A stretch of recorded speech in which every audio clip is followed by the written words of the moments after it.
He looked into my eyes, in front of my entire family, and said the words that haunt me to this day. "Your mother kisses better than you." In that moment, I felt like the ground had disappeared beneath my feet. Hello, dear viewers. My name is Eleanor. I'm 78 years old today, and I'm going to share for the first time the story that completely changed the course of my life. Before I begin, I'd like to ask you watching now to please leave a like on this video, subscribe to the channel, and tell me in the comments where you're watching from. This helps me continue sharing my stories with you all. You've become like family to me now. It was 1962. I was only 19 when I married Robert. I still remember my wedding dress, sewn by my own mother, Clara. I was the happiest young woman in our neighborhood in Brooklyn, New York. Back then, marrying young was every respectable girl's dream, and Robert, at 24, was considered quite a catch. He worked as an accountant at a large company, drove a navy blue Chevy, and came from a respected family. We met at the church's 4th of July picnic.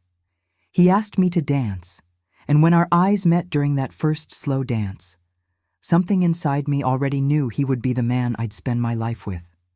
How wrong I was. My God. How wrong I was. The first years of marriage were like a dream. We bought a simple but cozy house on Maple Street. We furnished it little by little with great sacrifice. Each new piece of furniture was celebrated as a major achievement. Then came the children. Charles was born in 1964 and Beatrice in 1966. Our family seemed perfect in everyone's eyes. Robert was a good father, at least in the beginning. He played with the children when he came home from work, told them bedtime stories, took us to the park on Sundays. He wasn't very expressive with his feelings. Men of that era rarely were. But he showed his love in other ways, working hard so we wouldn't want for anything, caring about the children's schooling, making plans for the future. Our routine was simple but happy. I took care of the house and children, did small sewing jobs to supplement our income. Robert left early for work and returned in the late afternoon. We had dinner together and talked about our day. Sometimes, when the children were already asleep, we sat on the porch with a cup of tea, watching the night and dreaming about what we would do when the children grew up, when we had more money, when life became easier. In 1968, my father died of a sudden heart attack. It was a terrible blow for all of us, but especially for my mother. They had been companions for 30 years. Clara, at 50, found herself alone for the first time in her adult life. She became so depressed that she began to waste away before our eyes. She lost weight daily and barely got out of bed. Robert was the one who suggested, "Eleanor, your mother can't stay alone in that big house. Why don't we bring her to live with us?" At the time, I thought it was the noblest gesture my husband could have made. Today, I know his intentions were far from noble. We prepared the small back room for my mother. It was small but welcoming, with a window overlooking the backyard where we had a cherry tree. Gradually, she recovered from her depression. She started taking care of herself again, cooking those wonderful dishes that only she knew how to make, smiling again. Robert and she would spend hours talking on the porch while I took care of the children and the house. Every night I thanked God for having such an attentive husband to my mother. It seemed like a perfect arrangement. My mother helped with the children and the house, easing my daily burden somewhat. Robert seemed to appreciate her company. After all, my mother was a cultured woman who read a lot and always had interesting topics to discuss, unlike me, who had barely finished high school. And the children loved having their grandmother around, always with a sweet hidden in her apron pocket, always willing to tell one more story before bedtime. It was in late 1969 that I began to notice small changes. Details that in isolation seemed insignificant, but together formed a disturbing picture. My mother, who had always been modest in her dress, began wearing brighter lipsticks, tighter dresses, and perfumed herself more frequently. Robert, in turn, started coming home earlier from work. He, who used to complain when he had to come back home, now made up excuses not to go out with friends on weekends. I clearly remember one afternoon when I returned early from the grocery store. Entering the kitchen, I saw my mother and Robert talking very closely. When they saw me, They quickly moved apart. My mother nervously dropped a cup. "We were just planning a surprise for your birthday," explained Robert with a smile that didn't reach his eyes. I believed him, of course, or rather, I forced myself to believe. Who would imagine that one's own husband and mother would be capable of such betrayal? It was unthinkable, unimaginable. So I ignored that pang of suspicion, that instinct telling me something was wrong. But other things started happening. Robert, who never cared much about appearances, began dressing better, using more cologne. My mother, who had always been an early riser, started sleeping later, saying she hadn't slept well at night. The two seemed to have private jokes, references I didn't understand. "I'll help your mother organize the old photos," Robert would say. "I'll teach your husband how to fix the radio," my mother would explain. And I, fool that I was, believed, or perhaps deep down, I didn't want to believe the truth that was already unfolding before my eyes. There was one particular episode that made me more suspicious. It was Robert's birthday, and I had planned a small surprise. A chocolate cake, his favorite, and a gift I had saved for months to buy, a new watch. I left the store where I worked part-time earlier, eager to prepare everything before he arrived. When I entered the house, I heard laughter coming from my mother's room. The door was ajar. Robert was sitting on her bed, and my mother was rubbing cream into his hands. "Your hands are so rough," she was saying in a voice she had never used with me. "A man needs to take better care of himself." He smiled, that smile that used to be only mine. "You spoil me too much, Clara." I cleared my throat loudly, announcing my presence. They both turned, surprised. No one mentioned the birthday. That night, when I presented the cake and the gift, Robert seemed embarrassed, as if he had completely forgotten it was his birthday. My mother didn't appear for dinner, claiming she had a headache. That night, I couldn't sleep. Something was wrong. I felt it in the air, in the way they looked at each other when they thought I wasn't paying attention. I started noticing other signs. The hands that touched discreetly when passing the salt during dinner, the whispers that ceased when I entered the room, the excuses to be alone. I worked part-time at a clothing store downtown to help with household expenses. The children were in school. Normally, my mother would pick them up and stay with them until I returned. But I began to notice that on some days it was Robert who appeared to pick them up, saying Clara wasn't feeling well.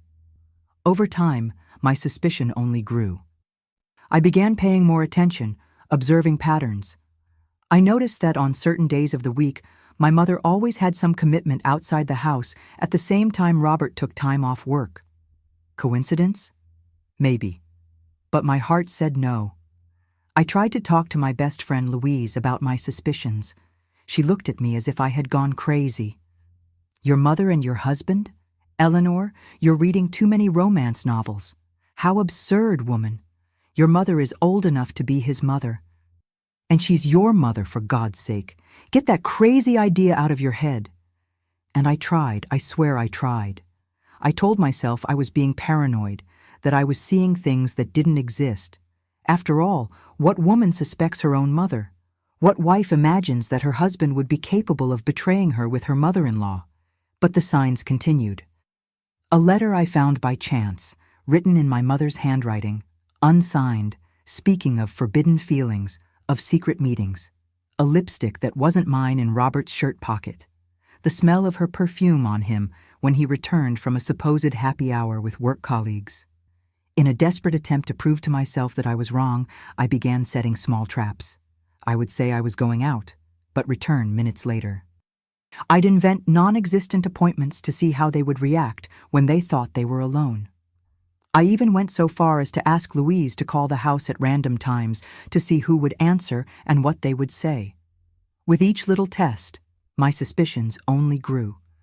The two seemed more at ease when I wasn't around.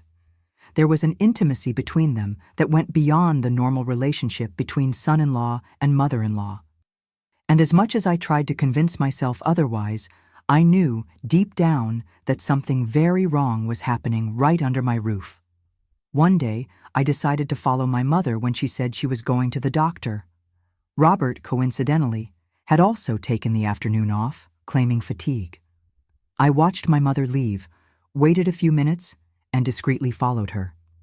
To my surprise, she didn't go to the doctor's office downtown as she had said. Instead, she took a bus to a distant neighborhood, got off in front of a small motel, and went in. I stayed across the street, my heart beating so hard I thought I might faint. 20 minutes later, I saw Robert arriving, looking around as if afraid of being recognized and entering the same motel.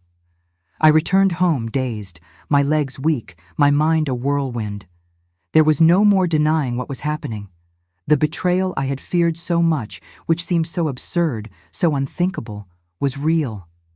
My own husband and my own mother were having an affair. That night, when the two returned, separately of course, with a few hours' difference, I acted normally. I served dinner, chatted about trivialities, put the children to bed, but inside me, something had changed forever. The naive and trusting Eleanor had died that day. In her place was born a woman who would never be made a fool of again. But I still didn't have concrete proof, just strong suspicions and some evidence. Part of me still wanted to believe I was wrong, that there was an innocent explanation for all of this, and the other part, the one that already knew the truth, wanted incontestable proof before confronting them. Proof that no one could deny or explain away. On a rainy Friday in March 1970, the store owner needed to close early because of a leak in the roof. I returned home around 3 in the afternoon, soaked and irritated with the downpour that had ruined my only good pair of shoes. The house seemed empty when I entered. I called for my mother, for Robert, but no one answered. I found it strange, since his car was in the garage. I went to my mother's room, empty. I climbed the stairs toward our bedroom, mine and Robert's. The door was ajar. Even before reaching the top of the stairs, I heard those sounds that a woman recognizes. Muffled giggles, whispers, the unmistakable creaking of our bed. What would happen next would change my life forever. Now, let's continue from where we left off. That rainy Friday that changed everything. I climbed the stairs with my heart in my hand. Each step seemed heavier than the last.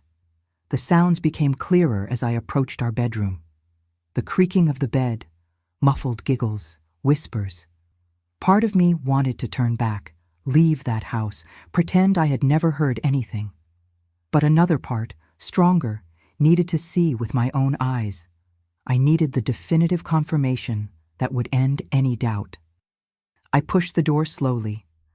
What I saw was etched in my memory forever, like a photograph from hell. There they were, in my bed, between the sheets I had so lovingly embroidered for our marriage. My mother in my husband's arms, both so engrossed they didn't even notice my presence. I was paralyzed for a few seconds, unable to speak, to scream, to move. An icy sensation ran through my body from head to toe. It was as if the whole world had stopped, as if everything around disappeared, and only that horrible scene remained before my eyes. I don't know how long I stood there watching. It could have been a second or an eternity. Then, slowly, without making a sound, I closed the door and went down the stairs. I didn't scream, I didn't cry. A strange calm came over me. A calm that came from shock, from disbelief, from the feeling that this couldn't be real, that I must be having a terrible nightmare from which I would soon awake. I grabbed my purse and left the house. The rain continued to fall, strong and cold, soaking my clothes, my hair, my soul. I walked down the street with no direction, not feeling the water running down my face. I couldn't tell if they were tears or raindrops, probably both. I walked for hours, traversing streets I knew well, but which now seemed strange, different, as if I had entered a parallel world where nothing made sense anymore. How could my own mother do this to me? The woman who gave me life, who should protect me, love me unconditionally. And Robert, the man to whom I had given everything, my youth, my body, my trust, my children. When I finally returned home, it was already night. I was soaked, trembling, physically and emotionally exhausted. They were in the living room as if nothing had happened. Robert reading the newspaper, my mother knitting. The children were already asleep. "Where were you? You're soaked," asked Robert with false concern. "I went for a walk," I answered in a voice that didn't seem like mine. "In all this rain? You'll catch pneumonia, dear," said my mother, getting up to fetch a towel. Their hypocrisy made me nauseous. "I'm fine," I cut her off, heading to the bathroom. "I'll take a hot shower." I locked myself in the bathroom and finally alone let the tears come. I cried silently, with the shower water disguising my sobs. I cried for the family I thought I had, for the shattered trust, for the future that now seemed so uncertain. But mainly I cried from anger. An anger that grew inside me, fueled by humiliation, by betrayal, by the contempt with which they had treated my feelings. That night, lying next to Robert, I pretended to sleep while planning each step of what I would do next. I would not be impulsive. I would not give them the pleasure of seeing me crumble. I would be calculating, cold, patient. I would wait for the perfect moment to expose the truth, to make them pay for what they had done. For 3 long months, I kept my secret. I continued preparing breakfast for them, washing and ironing their clothes, smiling when necessary. Meanwhile, I observed, kept evidence, the letters I found hidden in a shoebox in my mother's closet, the entries in her diary that I read secretly when she went out, the motel receipts I found in the pocket of Robert's suit. I began hiding money in a cookie tin at the back of the kitchen cabinet. I knew the time would come when I would need it. I asked for overtime at the store. I started doing sewing work at home. Every penny was saved with the same care with which I had once kept my hopes and dreams. Robert and my mother continued their affair, becoming increasingly careless, as if they were sure I would never discover them, or perhaps believing that even if I did, I wouldn't have the courage to do anything about it. How wrong they were. My mother's 45th birthday would be in June. I proposed to throw a party. Something special, I said, to celebrate her new phase. Robert thought it was a great idea.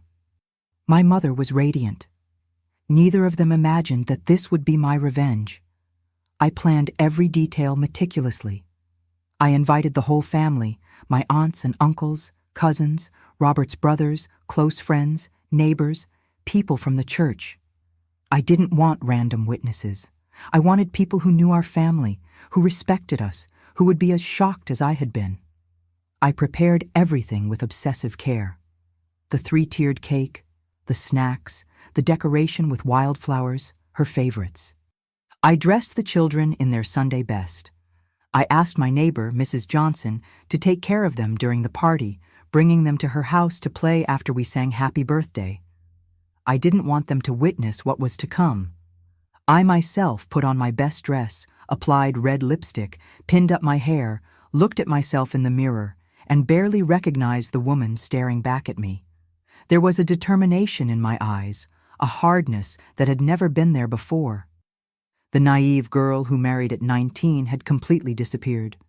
The party started like any other. Guests arriving, greetings, pleasant conversations, music playing softly. My mother was radiant, wearing a new dress, turquoise blue, which I knew Robert had given her. I had found the receipt in his pocket. Robert circulated among the guests, charming as always, the perfect host. When all the guests were present, I asked for attention to make a toast. Silence fell over the room. I held a glass of wine that I hadn't touched. My hands weren't trembling, although my heart was beating like a drum. "I want to thank everyone for being here on this special day," I began. "My mother's birthday is always an occasion to celebrate, but this year we have something else to celebrate, a new union in the family." I saw the confused looks, saw my mother's smile falter, saw Robert turn pale. 3 months ago, I continued with a firm voice, I discovered that my husband and my mother are having an affair. I found them in my marital bed. The shock was like a wave. I heard muffled exclamations.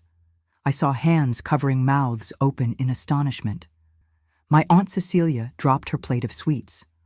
Robert's older brother stood up, his face red with indignation. "You're crazy," shouted Robert desperately. "No one will believe you." But I was prepared. I took from my purse the letters, the diary, the evidence I had patiently collected. I threw everything on the table before the wide eyes of the guests.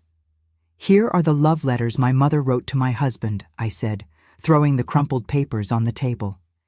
"Here are the receipts from the motels where they met when they thought I was working." My mother began to cry, a hysterical cry, begging for forgiveness. "Eleanor, dear, it's not what it seems. We didn't want to hurt you." "Don't call me dear," I cut her off coldly. "A mother doesn't do what you did." Robert, seeing himself cornered, opted for attack. His face contorted with rage came in my direction, pointing his finger in my face. "So what? What are you going to do? Do you think you can survive without me? Who will want a used woman with 2 children to raise? You are nothing without me, Eleanor. Nothing." That's when he shouted that phrase, those cruel words I never forgot. "Your mother kisses better than you. She's always been better than you at everything." The entire room froze. A deathly silence fell over all those present. Then, as if a dam had broken, chaos ensued. My Uncle Joseph, my late father's brother, rose like an enraged bull and punched Robert in the face. "You bastard! My brother entrusted his daughter to you!" My cousins grabbed Robert before he could react and dragged him outside, throwing him into the street like the trash he was. I could hear his shouts from outside, empty threats, curses. My mother, humiliated before everyone, ran to her room. Minutes later, she came out with a small suitcase and left our house forever. She didn't say goodbye, didn't look back. I learned years later that she went to live with a distant cousin in Portland.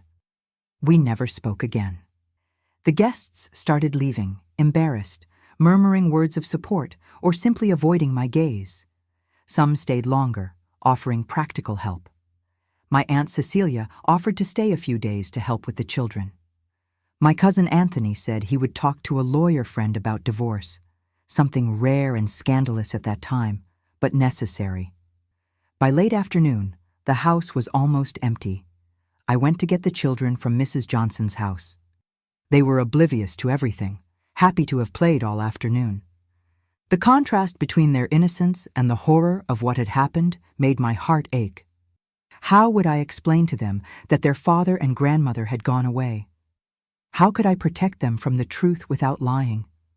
That night, as I put Charles and Beatrice to bed, Charles, with his 6 years and the wisdom that only children have, asked, "Mommy, where did Daddy go?" "He needed to leave, my son," I replied, swallowing tears. "Will he come back?" "I don't know, dear, but don't worry. Mommy is here and will never leave you." It was a promise I kept with all my strength in the difficult years that followed. That night was the longest of my life. Alone in the bed I had once shared with Robert, I cried until I had no more tears. I cried for lost love, for destroyed trust, for the shattered family, but mostly I cried for myself, for the woman I had been and would never be again. When the sun rose, I got up determined. The crying was over. Now it was time to act, to rebuild, to survive. I looked at the clock, 6 a.m. The children were still sleeping. I sat at the kitchen table and began making calculations, plans, lists. We had savings, very little. Robert controlled the finances with an iron fist. I had only what I had hidden in the cookie tin, perhaps enough for a month of basic expenses. Work. I had my part-time job at the store, but the salary would barely cover the rent.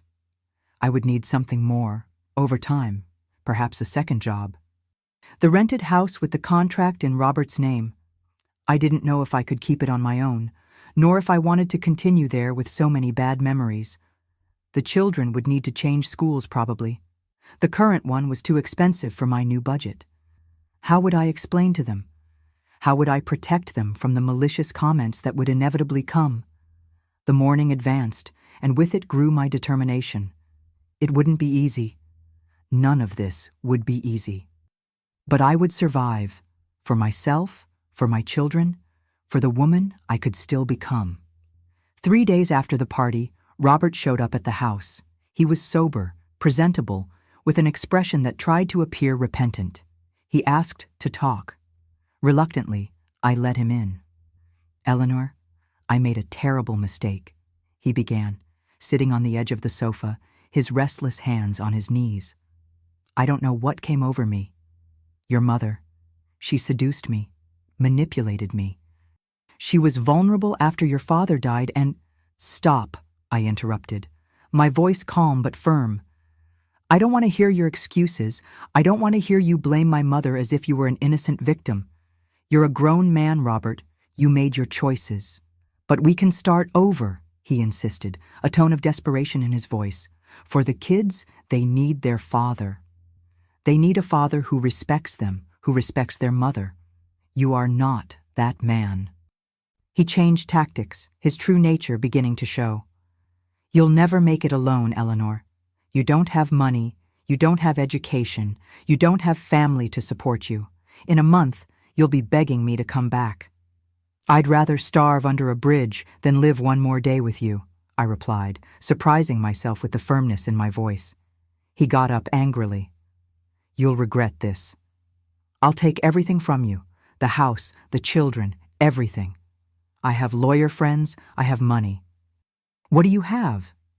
"I have dignity," I replied simply. "Something you would never understand."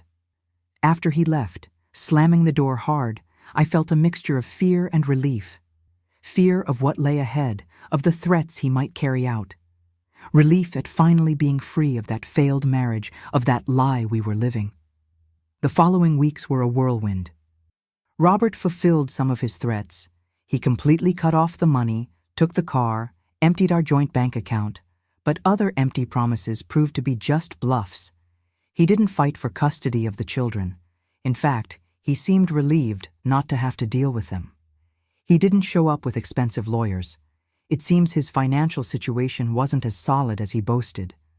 I had to make difficult decisions, one after another. We moved to a smaller apartment in a more distant neighborhood where the rent fit my tight budget.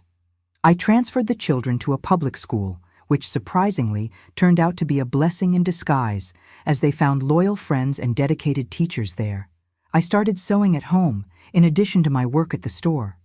Small repairs at first, then simple dresses, school uniforms, whatever came up. I worked late into the night after the children were asleep. I woke up before sunrise to prepare breakfast, get the children ready, organize the house. They were exhausting days, short nights, constant worries, but there were also moments of unexpected joy. Charles learning to ride a bike without training wheels, Beatrice reciting her first poem at school. The neighbors who gradually became a support network, bringing a cake, offering to stay with the children when I needed to work late. 6 months after the separation, I received an unexpected call. It was Mrs. Helen, the owner of the store where I worked. "Eleanor," she said, with that hoarse voice of someone who has smoked all her life, "I need to talk to you. Can you come to my office tomorrow before the store opens?"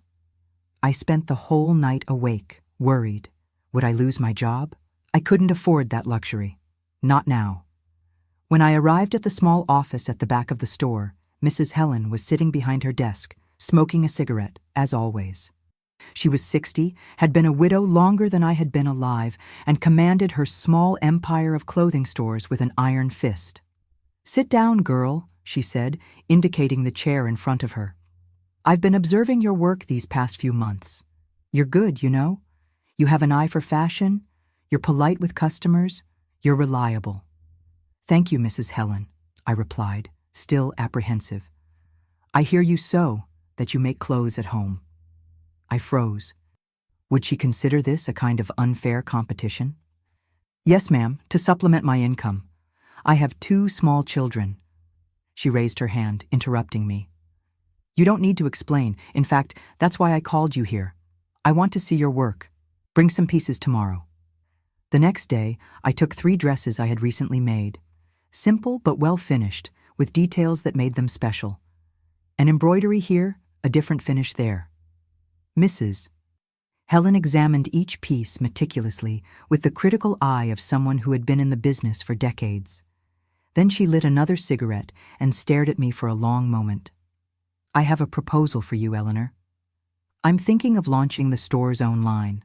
Nothing too ambitious at first, just a few exclusive pieces. I'd like you to design and sew the models." I was speechless, my heart racing. It was an opportunity I had never imagined. "I don't know what to say, Mrs. Helen. I don't have training in design. I never—" "Training?" she interrupted with a hoarse laugh. "Girl, half the seamstresses in Paris never set foot in a fashion school. What matters is talent, and you have it. The rest you learn by doing." Thus began a new phase of my life.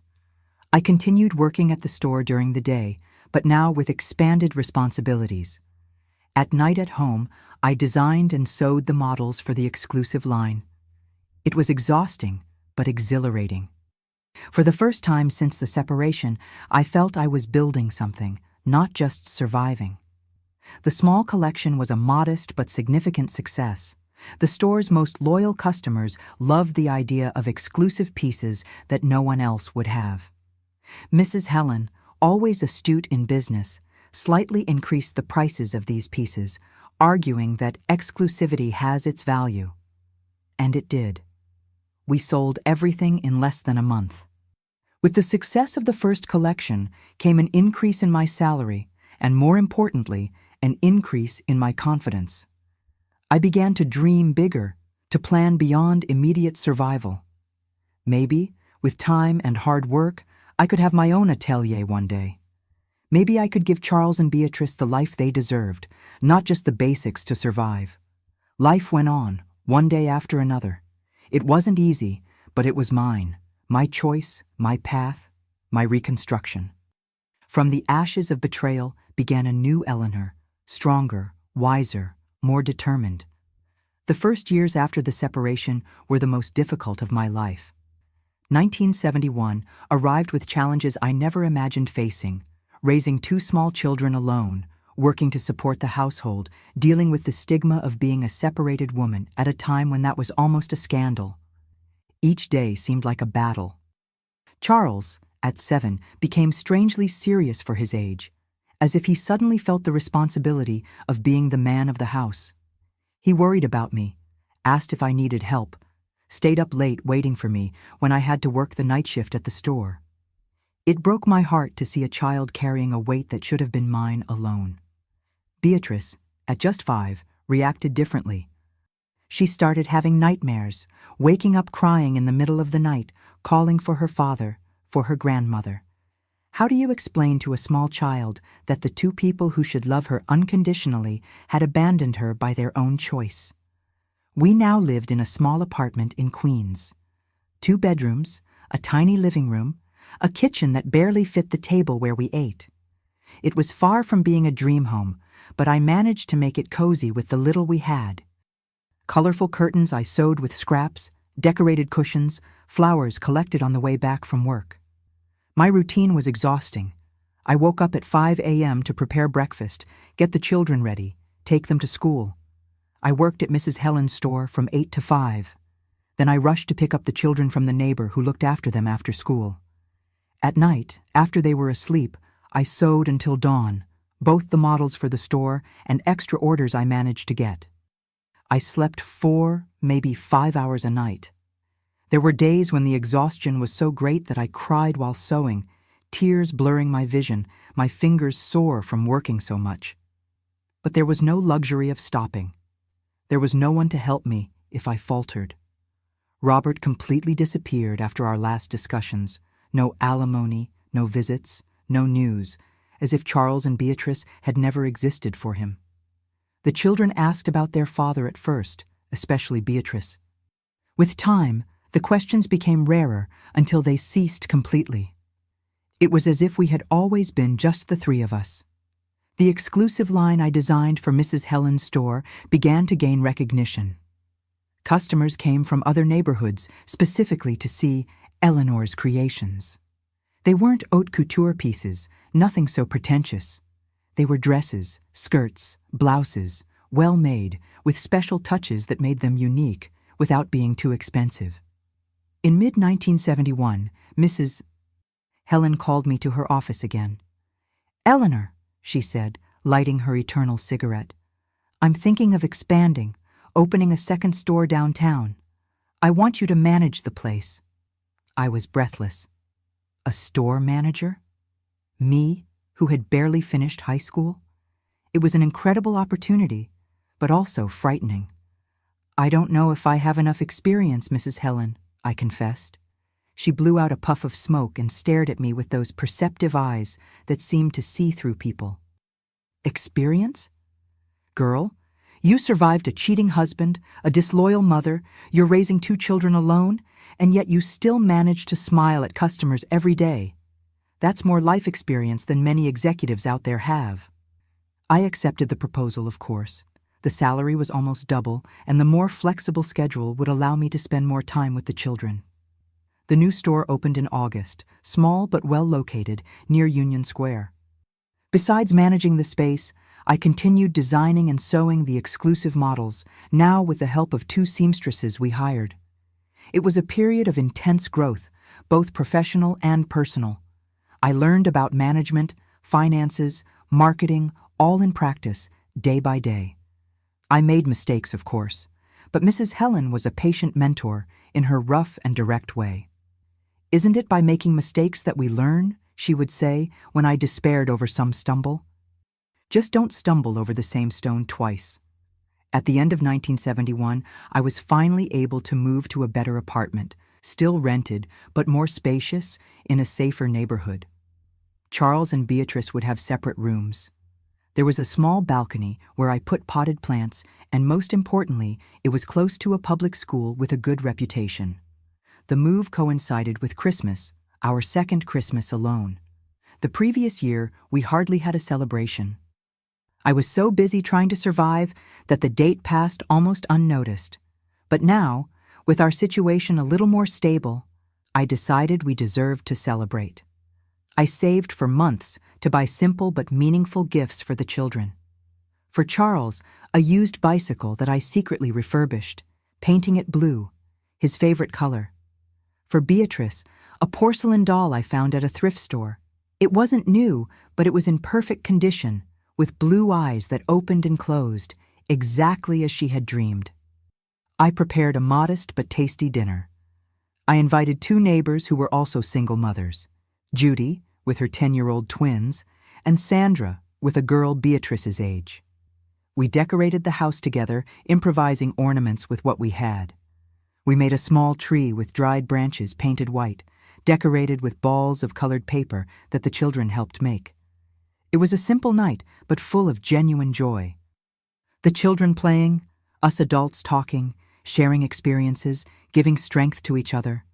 Looking at that table, at those people that life had put in my path, I felt a wave of gratitude. It wasn't the family I had dreamed of when I was young, but it was a family all the same, built with choices, with affinities, with mutual support. 1972 arrived, bringing new challenges and opportunities. The downtown store was doing so well that Mrs. Helen started talking about opening a 3rd unit. My exclusive creations were now the trademark of the stores. Customers specifically asked for them. Some even placed custom orders. In March, I received an unexpected call. It was Robert. After almost 2 years without news, without contributing a cent to the raising of his children, now he wanted to see them. "The kids miss you," he said, as if that justified his prolonged absence. I took a deep breath before answering. "The children missed you for a long time, Robert. Where were you when Charles cried at night, when Beatrice had nightmares, when we needed money for medicine, for school supplies?" There was silence on the other end of the line. Then his voice, less arrogant than I remembered. "I know I made mistakes, Eleanor, many mistakes, but they're my children. I have the right to see them." He was right, as much as it pained me to admit. They were his children too. They had a right to a father, even if he was an absent and flawed father. "You can see them on Sunday," I conceded, "here at home, in my presence. If you mention one word about that matter or try to turn them against me, you'll never set foot in this house again." The reunion was difficult. Charles, then 8, refused to hug his father. He stood still, his little arms crossed over his chest, staring at the floor. Beatrice, on the other hand, ran into Robert's arms as soon as she saw him, making my heart tighten with fear and jealousy. What if he decided to take her away? What if she preferred her father to the mother who was killing herself, working to support them? Robert tried to win the children back with gifts. A soccer ball for Charles, a doll for Beatrice. Gifts that I could never buy at that time. I saw in his eyes a mixture of regret and manipulation. He wasn't there just for the children. He was testing the waters, seeing if there was a chance to come back home now that his life had crumbled. "Eleanor," he said when the children went to play in the yard, "I made the worst mistake of my life. Your mother, she seduced me, bewitched me. I wasn't in my right mind." I looked at that man whom I had once loved with all the strength of my being and felt nothing, no hatred, no love, no hurt, just a great emptiness. "Robert," I replied calmly, "you can visit your children on Sundays. You can even help with their expenses if you want to be a decent father. But between us two, it's over. There's no going back." He tried to argue, beg, threaten. He said I would never manage to raise the children alone, that no decent man would accept me as a wife after the scandal, that I needed him. I stood firm. When he finally left, I closed the door and leaned my back against it, exhausted. It was the first battle of many that would still come. Robert's Sunday visits became an irregular routine. Sometimes he appeared 3 weeks in a row, then disappeared for months. He never contributed financially, always with excuses. He was unemployed, he had debts, he needed the money to rent a decent room so he could eventually receive the children there, something that never happened. Meanwhile, my small dressmaking business grew little by little. In September 1972, I managed to rent a tiny commercial space on Madison Avenue. It was no longer just me sewing at the kitchen table after the children were asleep. Now I had my own space, modest, but mine. I hired my first employee, Marlene, a widowed lady with nimble fingers and an eagle eye for details. Until then, I did all kinds of sewing, from simple repairs to party dresses. But with Marlene, I could concentrate on what I really liked. Creating, designing clothes became my passion and my therapy. While imagining new models, new cuts, new details, I managed to momentarily forget all the difficulties, all the wounds still open. I remember working late after Marlene left. The children did homework at the small table at the back of the store, ate snacks I prepared in the morning. It was a hard life, but we were together. We were moving forward. 1973 was the year I met Anthony. He was a representative of a textile mill from upstate. He came to New York every 2 weeks with samples of new fabrics. The first time he entered my store, I thought he was just another salesman. "I don't need anything today, thank you," I said without raising my eyes from the dress I was adjusting. "You should at least look," he insisted with a deep and calm voice that made me raise my head. "I brought some Italian silks that would do justice to your talent." That phrase, "your talent," moved me. How long had it been since anyone recognized my effort, my work? It was always, poor Eleanor, abandoned by her husband. Eleanor who manages alone with the children. Never Eleanor, the talented seamstress. I asked him to show me the samples, and he was right. They were wonderful silks in colors I rarely saw in the local market. We talked about fabrics, about trends, about the difficulty of finding quality materials at accessible prices. It was a purely professional conversation, but there was something comforting in the way he spoke to me. With respect, without condescension, as equals. Anthony was 42, had been a widower for 5 years. His wife had died of cancer, leaving him with a daughter who lived with her maternal grandmother in Albany. He traveled selling fabrics throughout New York State, a solitary life that, according to him, had its compensations. I get to know interesting places and people, like you, for example. I placed my first order with him that day. A modest quantity of petrol blue silk and an Egyptian cotton that would be perfect for the men's shirts I was planning to include in the next collection. He promised to deliver personally the following week, which I found strange at the time. Commercial representatives usually left that to the delivery men. When he returned with my order, he also brought a book. "I noticed you have some fashion books on the shelf," he said, a little embarrassed.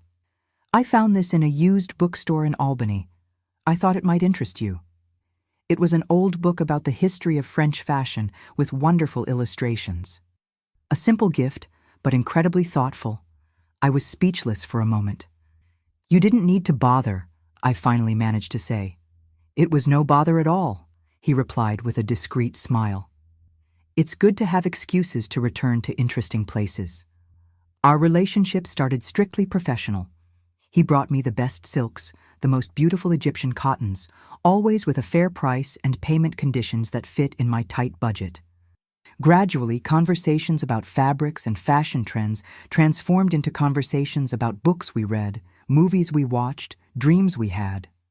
One day he arrived with a book of poems by Robert Frost. "I thought of you when I read this poem," he said, pointing to a marked page.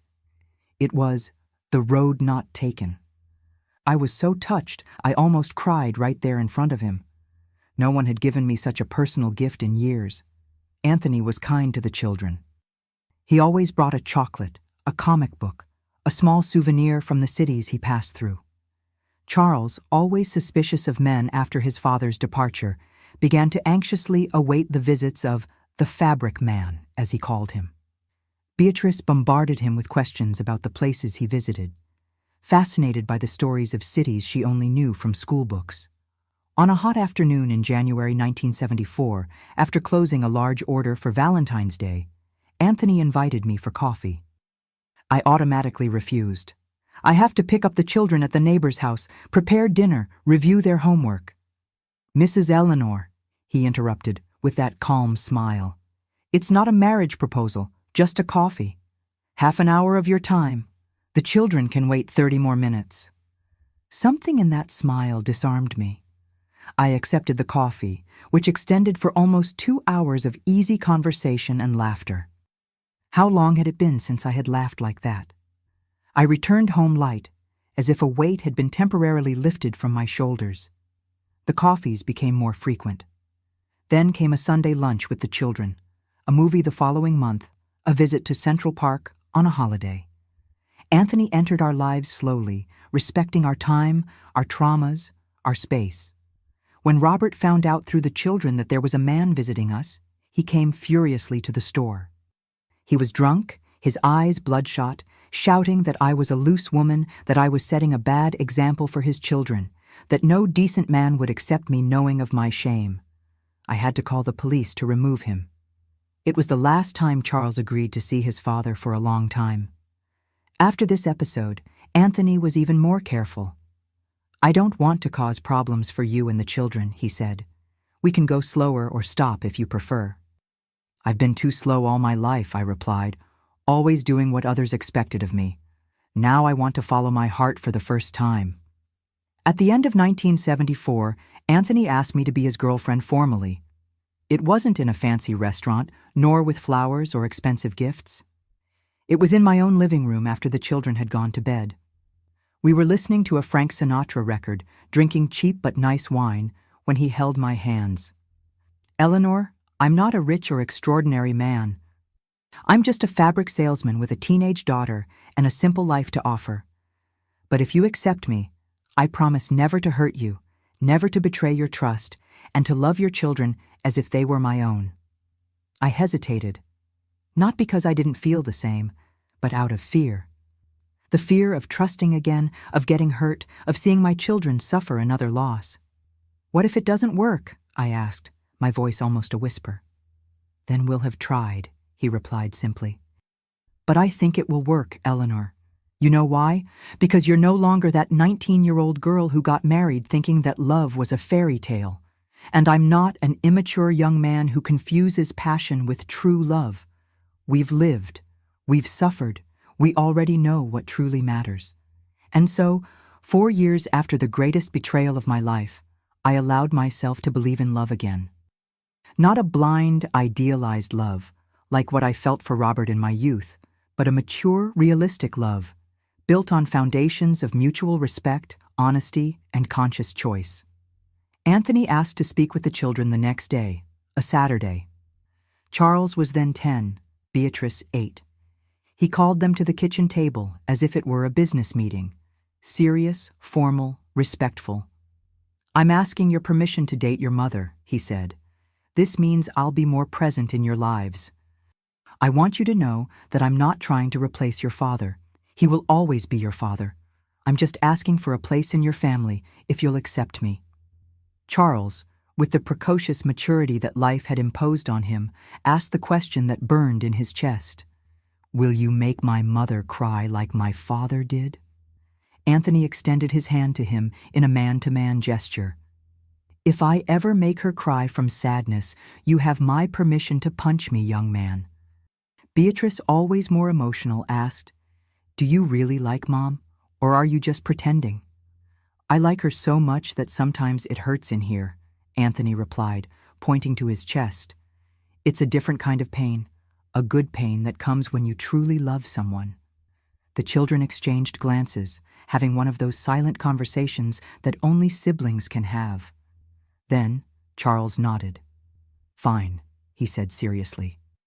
"You can date our mother, but if you make her suffer, I know—" "A well-placed punch," Anthony smiled. "I know."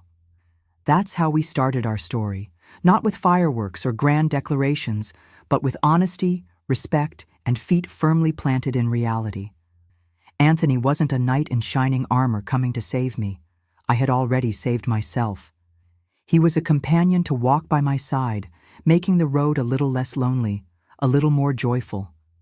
Our dating with Anthony advanced with the same calm and firmness that characterized that man. No rushing, no impulses. Each step was thought out, always considering the impact on the children. He understood that he wasn't just winning a woman, he was gaining the trust of a family fragile from deep trauma. In mid-1975, Anthony surprised me with a proposal.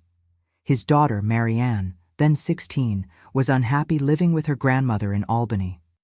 The lady was getting old, having difficulties keeping up with a teenager. "I'm thinking of bringing her to New York," he said during one of our quiet dinners after the children were asleep. "Renting a bigger apartment where we can live together." That proposal caught me off guard. It was a big step, not just dating, but sharing a home, uniting our families. I was afraid. What if the children didn't adapt? What if Marianne rejected me? What if we ended up repeating past mistakes? "I need to think," I replied honestly. "It's not just my decision. I need to talk to Charles and Beatrice." Anthony respected my time, didn't pressure, didn't insist, just said, "When you're ready, if you're ready, I'll be here." I talked with the children that same night after dinner. Charles, always more cautious, asked if this meant Anthony would be his new father.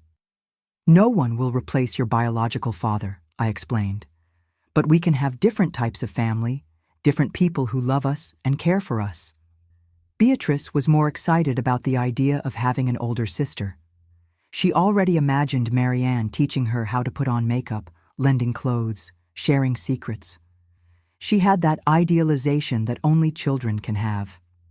After a week of conversations, prayers, and reflections, I accepted Anthony's proposal with one condition. We would take it slow. First, Marianne would visit us for a few weekends so everyone could get to know each other better. If all went well, then we would think about the next step. I remember the first meeting between Marianne and my children. She was a pretty teenager, with long brown hair and dark eyes like her father's, but she carried on her face a seriousness that didn't match her youth. In the first few minutes, she remained silent, observing everything with suspicion. Beatrice, eager to make friends, talked nonstop, showing her toys, her school books. Charles kept his distance, studying the situation. During lunch, Marianne finally spoke. "My father said you lost your husband." I choked on the rice. I didn't expect such a direct approach. "Not exactly," I replied after catching my breath. "We separated. He took a different path. My mother died," she said with that brutal teenage honesty. "I'd prefer she had gone away by choice. At least she would still be alive somewhere." That phrase hit me like a punch. For the first time, I was able to see beyond my own pain. I realized there were different types of loss, different types of absence. Mine was marked by betrayal, hers by fatality. both painful, both definitive in their own way. "I'm sorry about your mother," I said, holding her hand across the table. "She must have been an extraordinary woman to have such a strong daughter as you." I saw her eyes water, but she quickly disguised it, grabbing her soda glass. The ice was broken, not with empty words of comfort, but with mutual recognition of the pain each carried. Marianne's weekends with us became more frequent. Gradually, she opened up, bringing life and laughter to our house. She was intelligent, studious, dreamed of being a doctor, something almost unthinkable for a young woman at that time. Anthony encouraged her against the opinion of his late wife's family, who thought she should settle for being a primary school teacher, or, better yet, find a good marriage. In December 1975, we made the decision. We would live together. There was no formal marriage proposal, at least not at that moment. It was a practical arrangement, a larger apartment near my store, where the children would have more space and Marianne could finish high school at a better school in New York. We moved in early 1976. The apartment wasn't luxurious, but it had 3 bedrooms, one for us, one for the boys, and another for the girls. I remember the first night there. After the children were asleep, Anthony and I sat looking at the city lights. "Are we doing the right thing?" I asked insecurely. "We're doing the best we can," he replied, always practical. "There's no guarantee of happiness, Eleanor. There's only the certainty that we're trying with all our hearts." Living together brought challenges we didn't anticipate. Marianne and Charles had strong personalities, both territorial in their own way. They argued over the bathroom in the morning, fought about the volume of the music, quarreled over control of the television. Beatrice oscillated between idolizing Marianne and feeling jealous when the attention wasn't on her. And there were practical matters. Who would pay for what? How would we divide household chores? Who would have the final word in the education of each child? There were no manuals for families like ours, formed from pieces, glued together with hope and goodwill. But there were also moments of pure joy. Friday nights, when we made popcorn and watched a movie together. Sundays in the park, playing ball, or just talking about the week that had passed. The small traditions we created, pancakes for Sunday breakfast, thank you notes on the dinner table on Fridays, each person writing something positive that happened during the week. In March 1976, I discovered I was pregnant. We hadn't planned it. At 33, I thought my childbearing phase had passed. The news caught me by surprise, a mixture of joy and apprehension. How would the other children react? How would I manage the store with a baby? And if things didn't work out with Anthony, would I be alone again, now with 3 children? When I told Anthony, he was silent for a moment, then smiled in that calm way that was his alone. "Looks like we'll need a bigger apartment." It wasn't exactly a romantic declaration, but at that moment it was exactly what I needed to hear. The practicality, the acceptance, the willingness to move forward whatever the challenges might be. Telling the children was more complicated. Charles, then 12, was visibly disturbed. "You're not even married," he exclaimed, red with indignation. Beatrice was excited about the idea of a baby to care for, like a real doll. Marianne, surprisingly, was the most mature of all. "I think you two should get married before the baby is born," she said, as pragmatic as her father. "Not because of what others will say, but so everything is legal for the baby." And so, in May 1976, we married in a civil ceremony, a simple ceremony at the courthouse with only the children and a few close friends as witnesses. There was no white dress, no elaborate party, no honeymoon. We returned home, ordered pizza for dinner, and toasted with grape juice. Me because of the pregnancy, the children because they were children. In November 1976, our Emma was born. Small, with a dark fuzz on the top of her head and curious eyes that seemed to understand the world from the first day. The delivery was difficult. 16 hours of labor, complications that almost led me to an emergency C-section. But when I finally put her to my breast, all the pain disappeared. Charles was the first to hold her after me and Anthony. I saw something change in his eyes at that moment.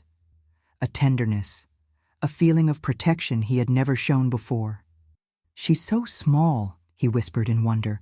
"I'll teach her everything when she grows up." Beatrice wanted to hold her every minute, as if Emma was really the living doll she had imagined. We had to establish strict rules, always sitting, always with an adult nearby, always with washed hands. Marianne, at first more distant, was conquered by her little sister's first smile. The first months with Emma were exhausting. The store was at its peak, with orders we could barely keep up with. Anthony had been promoted, now managing the entire East Coast region for the textile mill, which meant more travel. Beatrice caught chickenpox and transmitted it to everyone in the house except the baby, by a miracle. Charles entered adolescence with all the rebellion that age brings. There were days when I wondered if we would make it, if it hadn't been madness to try to create this patched family with its different needs, histories, and wounds, if we weren't all destined to repeat the mistakes of our parents, despite the best intentions. It was during this turbulent period, in February 1981, that I received a call that would change many things. It was a nurse from Memorial Hospital. "Are you a relative of Clara Matthews?" My heart froze. It was my mother's name. "I'm her daughter," I replied, my voice trembling. "Your mother was admitted yesterday with severe pneumonia. She asked us to call you." I hadn't spoken to my mother in over 10 years. After that fateful day, she had completely disappeared from my life. I learned, from distant relatives, that she was living in Portland with a cousin.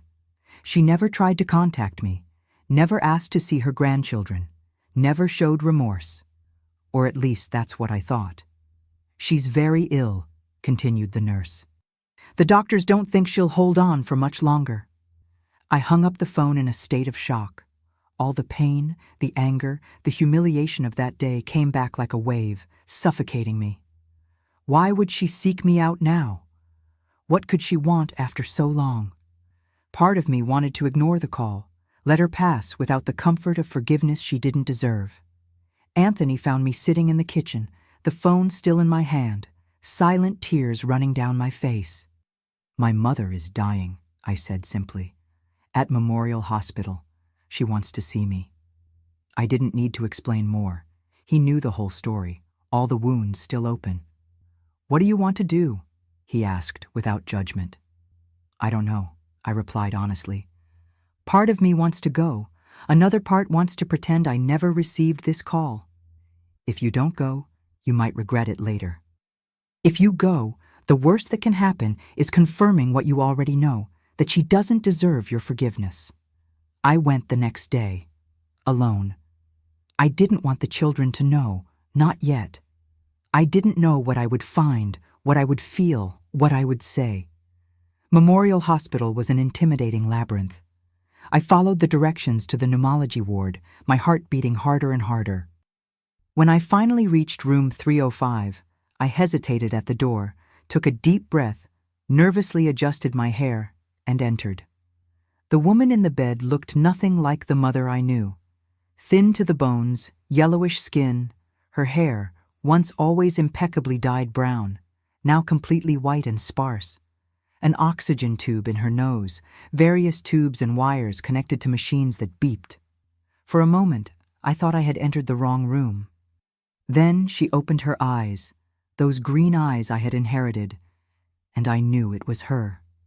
"Eleanor," she whispered, her voice almost inaudible. "You came?"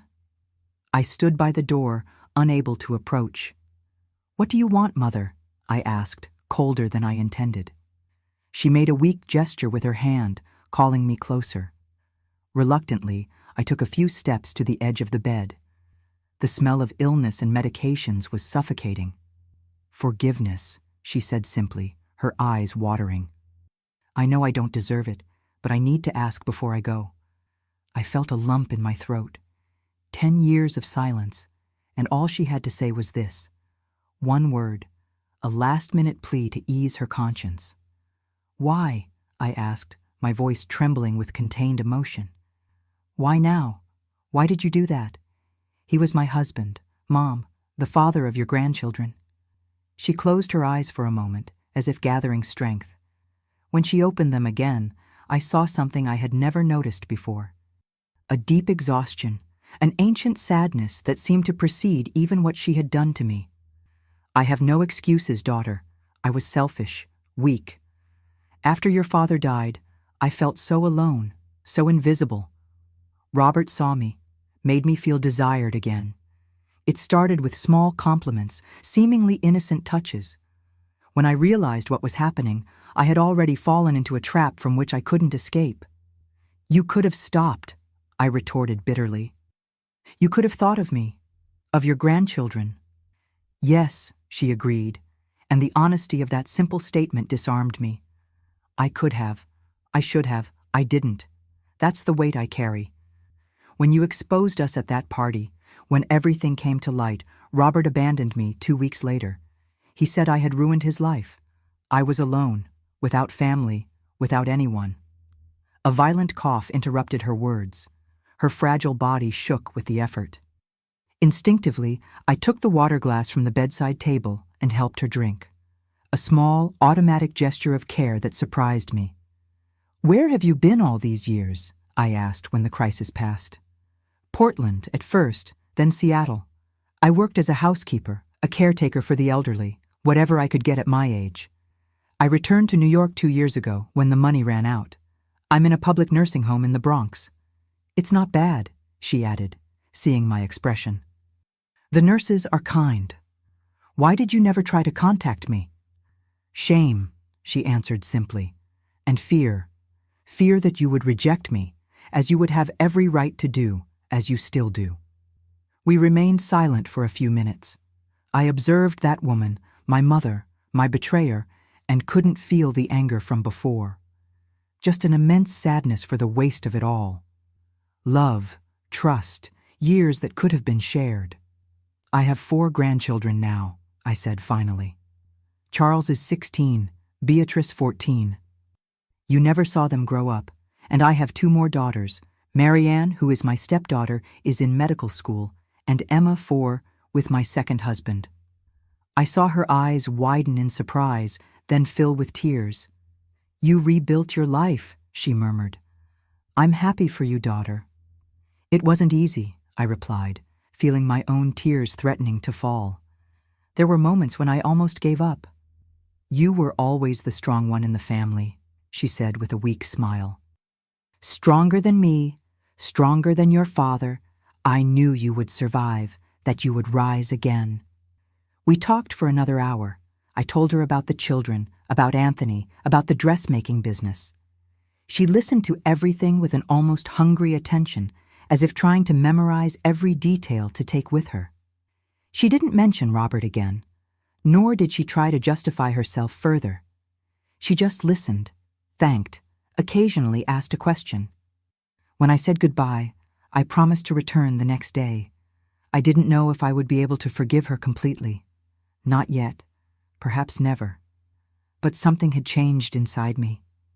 The wound, once inflamed and painful, now seemed to finally begin to heal.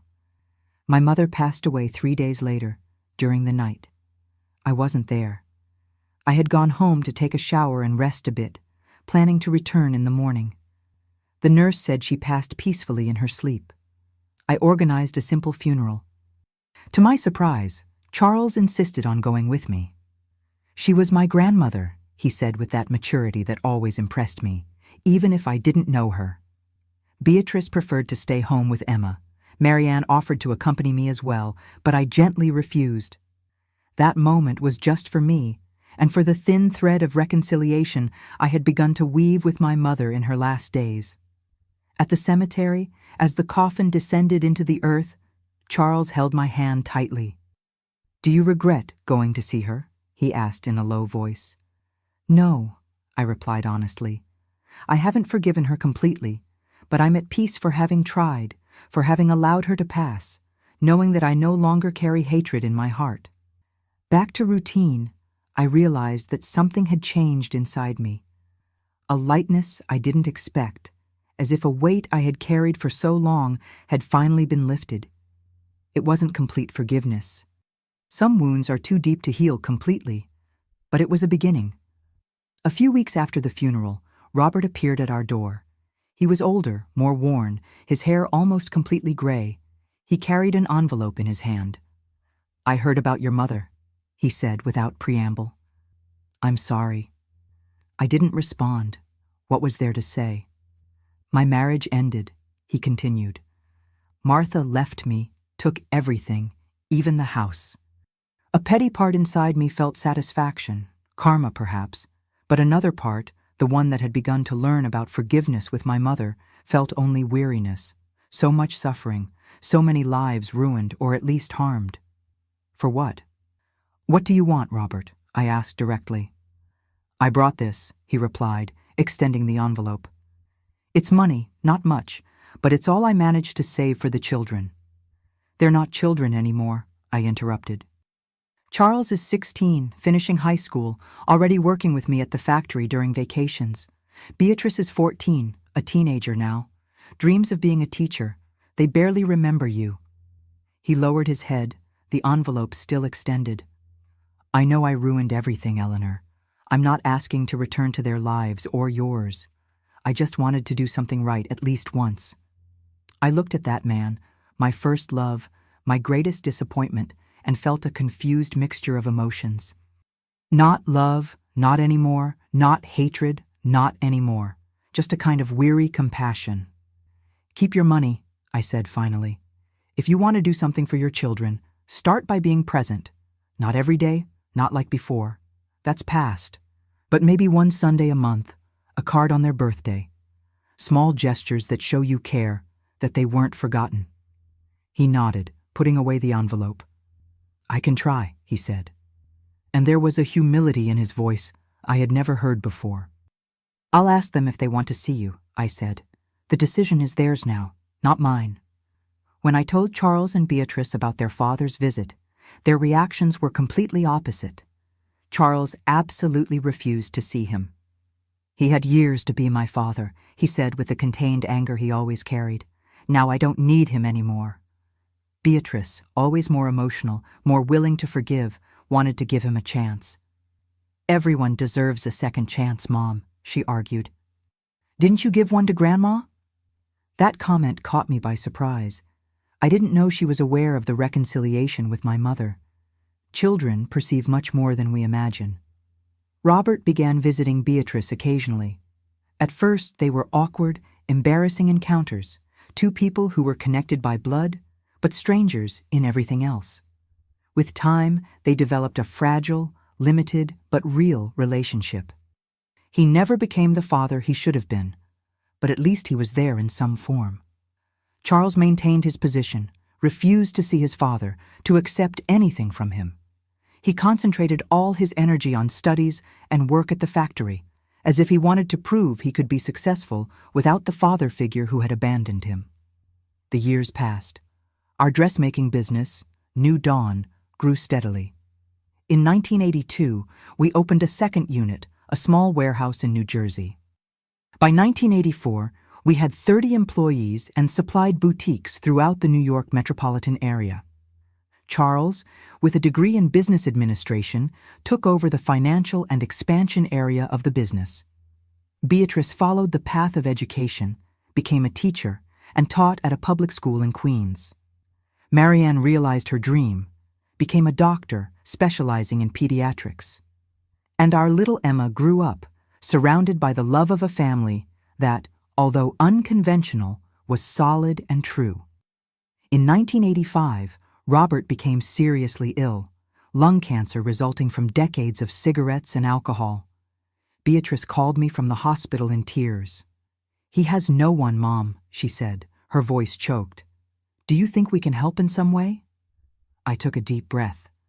After everything, after so long, I still found myself linked to that man by an invisible thread of responsibility, not out of love or obligation, but out of something deeper. Perhaps the understanding that all of us, no matter how much we err, deserve dignity. In the end, Anthony and I talked about what we could do. With his usual generosity, he was the first to suggest that we help with medical expenses, that we organize so Robert wouldn't be alone in the hospital. "Not for him," Anthony explained, "but for you, so you don't carry the weight of having denied help when you could offer it. Beatrice visited her father daily. I went twice a week, bringing home-cooked food that he rarely managed to eat, but appreciated the gesture. Marianne, as a doctor, helped ensure he received the best possible treatment.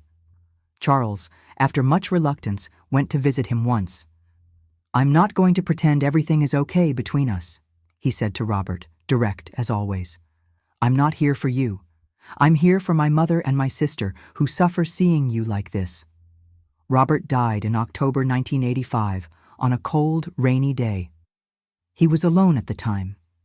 Beatrice had gone out to get coffee. I was at work. The nurse said it was quick, without suffering. At the funeral, much more crowded than my mother's, I reflected on the strange paths life takes. How that man who was once the center of my world had become almost a stranger. How that betrayal I thought would destroy me ended up being the catalyst for a much better life than I would have had with him. As I threw a handful of earth onto the coffin, I whispered a silent goodbye.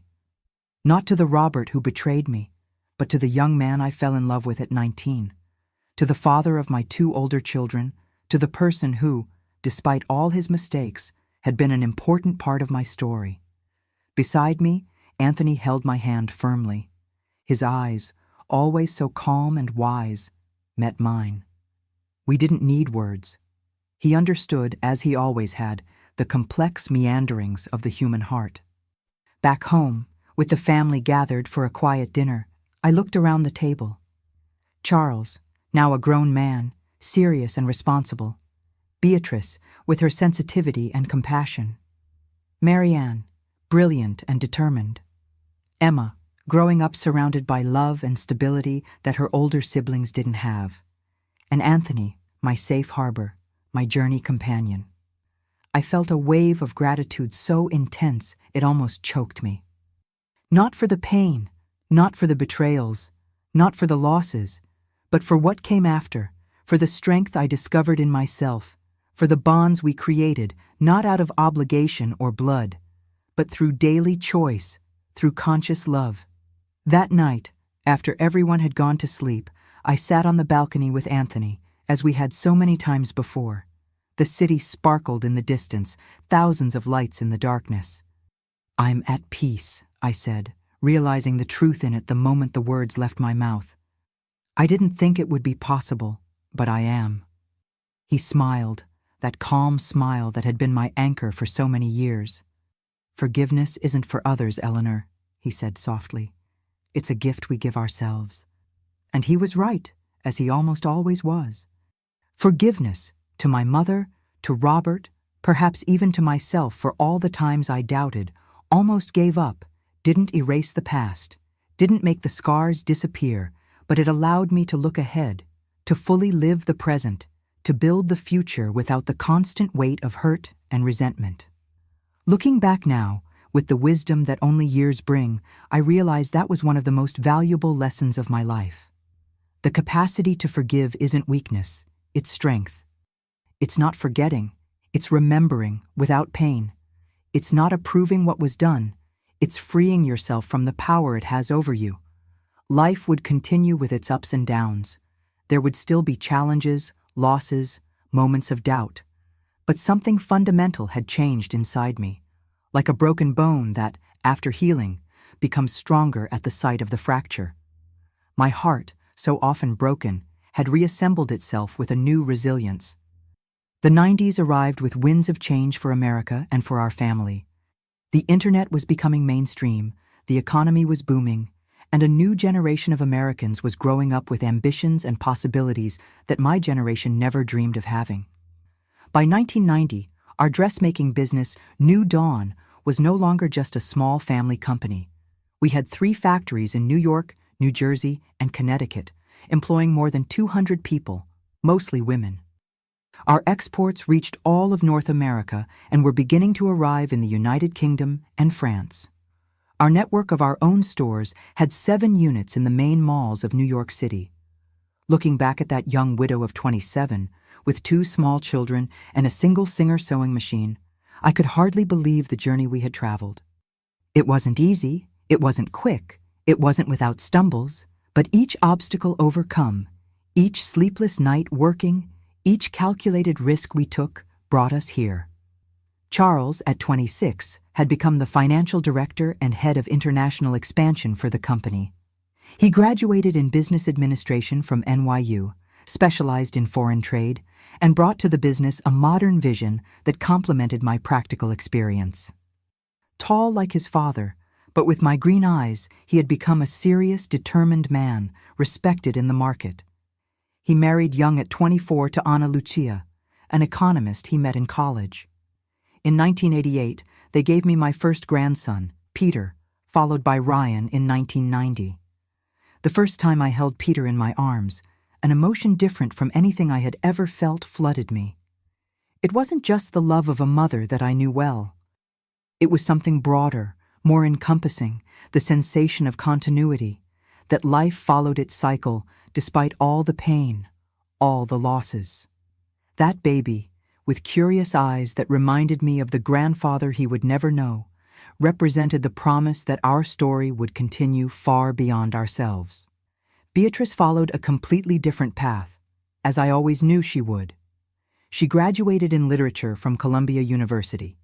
She became a teacher at a public school in Queens, where she lived. At 24, she met Louis, an idealistic architect who worked with affordable housing.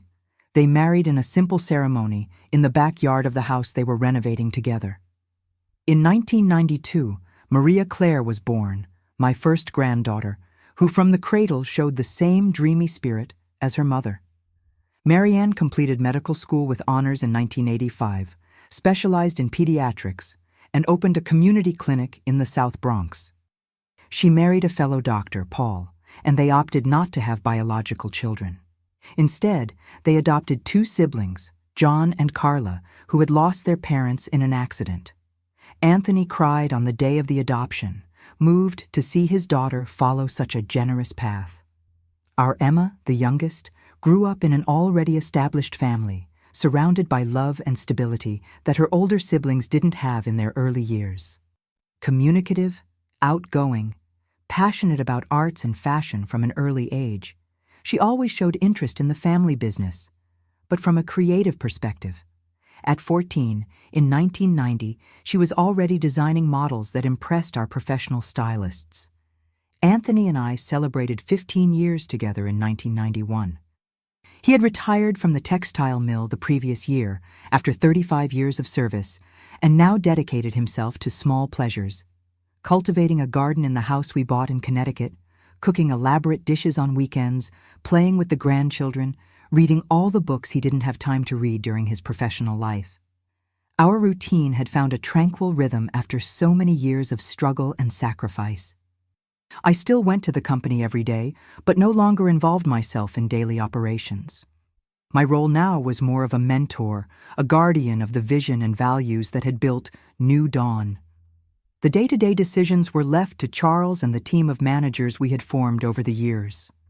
In 1995, with the stability of the American economy, we decided to take a bold step, opening a concept store on Fifth Avenue, presenting more sophisticated collections signed by Emma, who at 19 already demonstrated extraordinary talent for fashion design.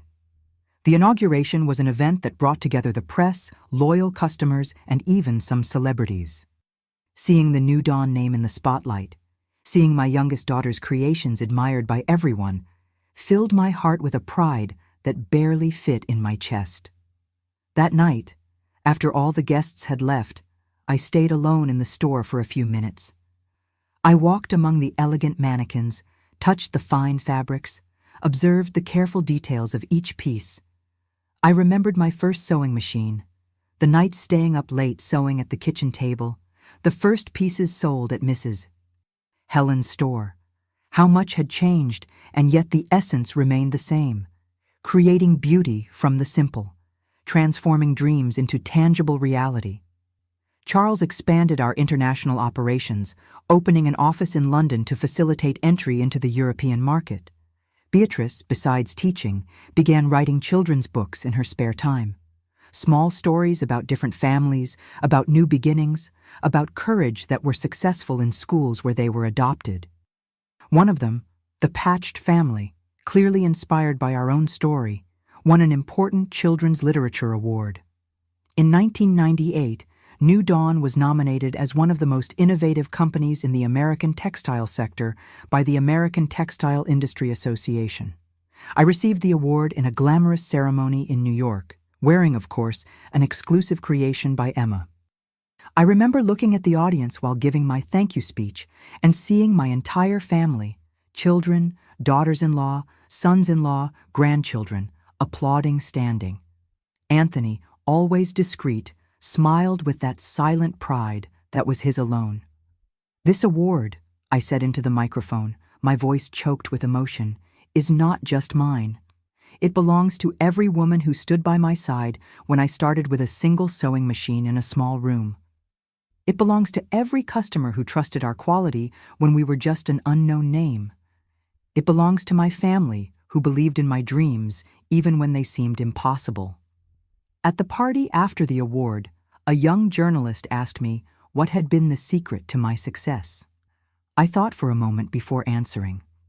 "There is no secret," I said finally. "There is hard work, persistence, and the ability to transform difficulties into opportunities. But above all, there is the understanding that success in business means nothing if it isn't accompanied by success in human relationships. The true legacy isn't the stores, the factories, or the awards. It's the lives we touch, the people we help grow, the family we build." The new millennium brought new challenges and changes. In 2001, at 58, I decided it was time to pass the baton. Charles took over the presidency of the group, which now also included an accessories brand and a children's line. Emma became creative director of all brands. We set up an administrative council, of which I was a part, but without involvement in daily operations. It was a carefully planned transition, without trauma or power disputes, as we so often see in family businesses. I had prepared my children not just to manage a business, but to work together, respecting each other's strengths and weaknesses. With free time, Anthony and I began to travel, something we always postponed during the years of building the company and raising the children. We visited Paris, Rome, Barcelona. We spent an entire month traveling through small towns in the Italian countryside, seeking his family's roots. We visited Anthony's children from his first marriage in California, meeting grandchildren we had only seen in photographs until then. Those were golden years, years of harvest after so much planting, years of contemplation after so much action, years of gratitude after so much struggle. In 2005, Anthony began showing the first symptoms of what would later be diagnosed as Alzheimer's. At first, they were just small forgetfulness, occasional confusion. Over time, they became more frequent, more serious. The disease progressed slowly, giving us time to adapt, to say goodbye little by little. Anthony, always practical, organized all his documents, wrote letters to each child and grandchild, prepared for the inevitable with the same dignity with which he lived his entire life. "Don't feel sorry for me," he would tell me in moments of lucidity that became increasingly rare. "We had a good life together, Eleanor, better than many have in 100 years of existence." By 2010, he no longer recognized me consistently. Sometimes I was his wife, other times a kind nurse or a childhood friend. I learned to enter his world, not to correct him, to find small joys in moments of connection, however brief they might be. It was Emma who suggested I write our memories. "Not to publish, Mom," she explained, "to preserve.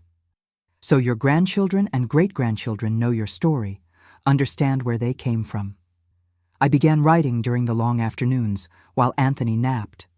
First just facts and dates, then feelings, reflections, lessons learned. The process was therapeutic, helping me find meaning in the journey, to see patterns where before I saw only random events. Anthony passed away on a quiet spring morning in 2012 in our house in Connecticut, with the sound of birds coming through the open window. I held his hand until the last breath, silently thanking him for the 37 years we shared. They weren't perfect years. Real life never is, but they were authentic, honest, lived with purpose and love. The funeral was a celebration of life, not just a lament for death. Children, grandchildren, friends, former employees of the company all came to pay their respects to the calm and wise man who had touched so many lives in subtle but profound ways. Charles gave an emotional speech. "My biological father gave me life, but it was Anthony who taught me to live it with integrity." Beatrice read a poem she had written especially for the occasion about second chances and chosen love. Marianne, always more reserved, simply hugged me tightly and whispered, "He was the best father I could have chosen." And Emma, our daughter together, placed on the coffin a bouquet of wildflowers she had picked from the garden he loved so much, saying only, "See you later, Dad. Save a place for all of us." In the years that followed, I rediscovered myself as a woman alone again, but in circumstances so different from that first time. No longer young, frightened, and desperate, but mature, established, surrounded by a loving family and a solid legacy. The longing for Anthony was constant, but not paralyzing. It was more like a familiar company, a reminder of all we had, not just what I had lost. I remained involved with the company as honorary president, participating in strategic decisions, advising when requested, but never interfering in my children's management. New Dawn continued to grow and adapt to the new times: e-commerce, sustainability, social responsibility. In 2015, at 72, I made another important decision to create a foundation. Using part of the dividends I still received from the company, I established the New Dawn Foundation, focused on empowering women in vulnerable situations through professional training courses, especially in sewing and design. Our first headquarters was in the South Bronx, one of the poorest areas of New York. We started small, 2 rooms, 10 sewing machines, 1 teacher.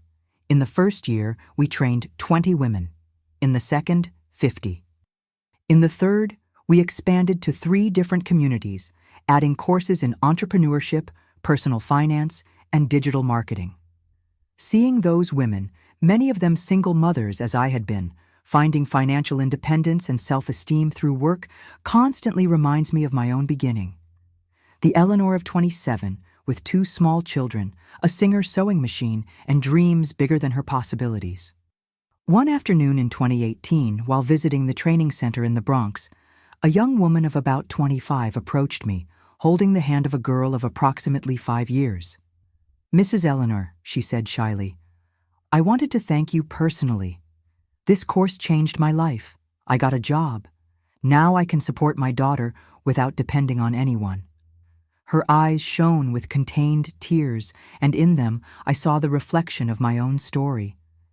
I saw the same determination, the same desire to overcome circumstances, to build something better for herself and for the next generation. "What's your name, dear?" I asked, moved. "Maria," she replied. "And this is my daughter, Hope." Hope, what a more appropriate name, because in the end, that's what moved me throughout my entire journey. Not just hope for myself, but for my children, for the women we employed, for the families who depended on us. At 75, in 2018, I received another recognition I never imagined, the title of Honorary Doctor from Columbia University for my contribution to female entrepreneurship and corporate social responsibility. In the solemn ceremony, surrounded by academics in their robes, I felt a pang of irony. I, who barely finished high school, now received the highest university honor. During my acceptance speech, I shared what I consider the most valuable lesson of my life. Adversity has the curious power of revealing our true talents and strengths. When we lose everything, when the ground disappears beneath our feet, we discover resources within us that we didn't know existed. We discover that we can endure the unbearable, that we can rebuild from the ashes, that we can transform our deepest wounds into sources of wisdom and compassion. Today, at 78, I look back and see a life that, despite all the pain, all the challenges, was lived fully. I see a family I built not just with blood, but with daily choices of love and forgiveness. I see a business that grew from an improvised room to a nationally respected company. I see the hundreds of women we employed over the years, the thousands we dressed with our clothes, the dozens we now train through the foundation. It's not a perfect story. There are chapters that, if I could, I would rewrite. Decisions I would make differently, words I would or wouldn't say, but it's a story of overcoming, of reconstruction, of transforming the ashes of betrayal and abandonment into something beautiful and lasting. My grandchildren are now grown. Some have already given me great-grandchildren. In the family gatherings we still religiously hold every month, I look around and can hardly believe the leafy tree that grew from that broken seed. Different people, with distinct personalities, talents, and dreams, but united by bonds that go beyond blood. Bonds of choice, of respect, of shared history. Sometimes, in the quietest moments, I think of Robert and my mother, not with anger or resentment, but with a kind of serene understanding that only time can bring. They too are part of this story, in their way. Their choices, however painful they may have been, ended up putting me on the path that brought me here. When my granddaughters ask me what the secret to a happy life is, I always answer, "My child, it's understanding that after the strongest storm, the sun always shines again. It's knowing that our worth isn't defined by who hurt us, but by how we choose to move forward. It's having the courage to forgive, not for who hurt us, but for our own peace. And above all, it's realizing that family isn't just who shares our blood, but who shares our journey, who chooses to stay when it would be easier to leave. This is my story, a story of falls and new beginnings, of wounds and scars, of losses and gains. A story that began with the cruelest words I've ever heard. Your mother kisses better than you. But that didn't end there, that refused to end there, that continued, page after page, chapter after chapter, until transforming into something I can now look at with peace in my heart and say, it was worth it. Every tear, every sleepless night, every moment of doubt and fear. It was worth it because it brought me here, to this moment, to this person I've become. And if there's one lesson I would like to leave for all who hear my story, it's this. Don't allow the worst thing that happened to you to become the definition of who you are. Use it, yes, as fertilizer to grow, to move forward, but never as a permanent identity, because we are all much more than our wounds. We are the beauty we create from them. My dears, we've reached the end of this journey I've shared with you. I thank each one of you from the bottom of my heart for accompanying me, for being moved with me, for reflecting on your own life through mine. If this story touched you in some way, please leave your like, share it with someone who might need to hear a story of overcoming, and subscribe to the channel for more life stories. Each shared experience is a bridge that connects us, that reminds us we're not alone in our struggles and joys. Until next time, God willing. A tight hug from this grandma who already considers you part of the family.